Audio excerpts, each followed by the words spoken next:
ಶರಣು ಶರಣಾರ್ಥಿ. ನಾನು ಅನುಷಾ ಬಸಯ್ಯ ಪೂಜಾರ್. ನಾನೊಬ್ಬ ಪುಟ್ಟ ಕಲಾವಿದೆ.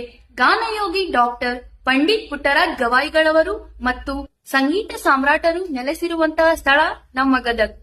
ಮುದ್ರಣ ಕಾಶಿ ಎಂದು ಪ್ರಸಿದ್ಧವಾಗಿರುವಂತಹ ಸ್ಥಳ ನಮ್ಮ ಗದಗ್. ನಮ್ಮ ಸಂಗೀತ ಅಧ್ಯಾಪಕರಾದ ಜಾಲಿಯಾ ಗುರುಗಳ ಆಶೀರ್ವಾದದೊಂದಿಗೆ ಈ ಪುಟ್ಟ ಕಲಾವಿದೆಯ ಒಂದು ಪುಟ್ಟ ಹಾಡು.